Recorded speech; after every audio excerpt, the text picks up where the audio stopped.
Hello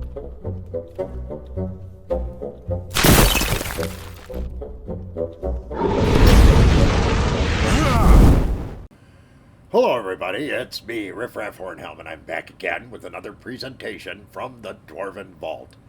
And today we have a monster review for you. Today we're going to talk to you about the Water Weird. Yeah, kind of a interesting creature, to be honest. And it comes to us from the original monster manual as used with basic Dungeons and Dragons and advanced Dungeons and Dragons, what's typically known as 1E today. So, the Water Weird, right? It's a weird enough creature. It comes to us from the elemental plane of water. It's a very rare creature where in a wandering scenario you could run into 1 to 3 of them. That wouldn't be typical. Typically you'd run into 1 of them.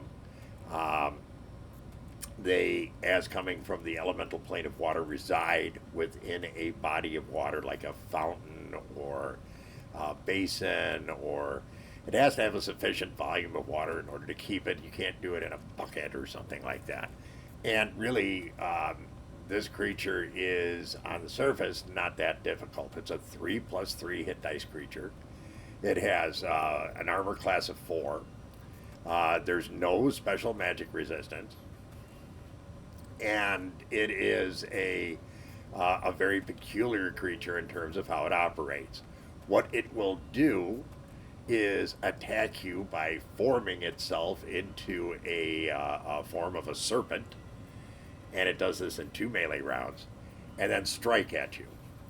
Now, unfortunately, the distance of the strike isn't really given, but it is something that you could work out with your dungeon master. Typically, these will go probably like 2 to 6 feet, maybe a little bit more, depending on the DM.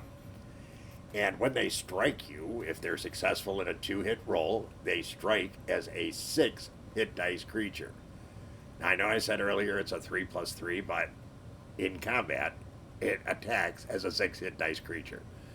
If it successfully hits you, you have to make a save versus paralyzation, or it's going to drag you into the water and drown you.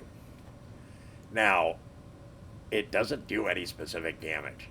All it does is it paralyzes you. You can't get away, and it drowns you.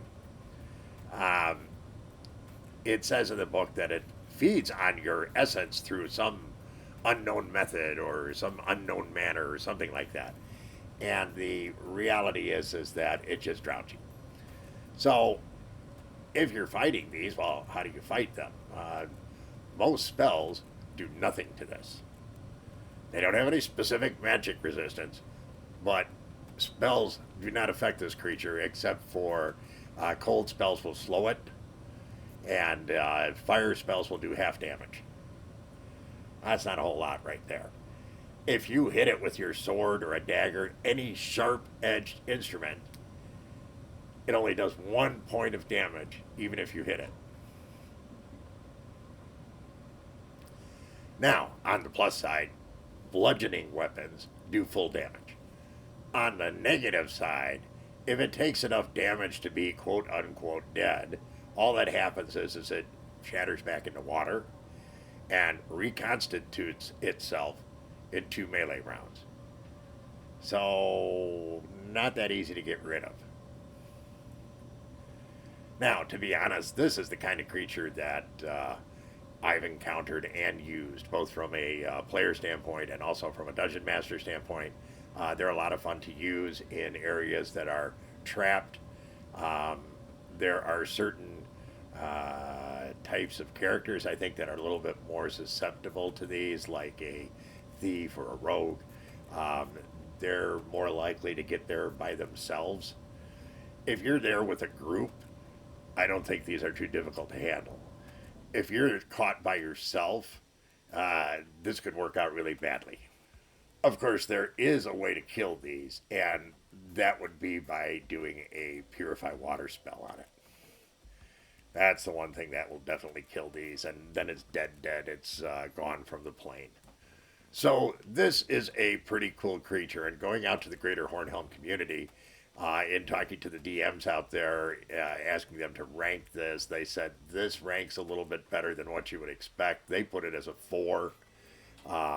Players that we talked to on that side of it weren't that far off. They said 4 to anywhere between 3.5 and 4.5 was the range that we were given.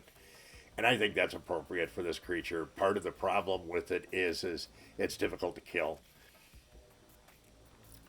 So that is the Water Weird. Very interesting creature. I think a lot of fun to use in dungeons, and I think that a lot of people are probably acquainted with this, and either in its original form or how it's morphed over time. We hope you found this interesting, entertaining, educational, all that kind of good stuff. If you did, please be so kind as to leave us a like. Consider subscribing if you haven't. Share with your friends. Leave us a comment. But by all means, come back and see us again real soon. We very, very much appreciate your kind support. Take care, everyone, and remember, dwarves rock!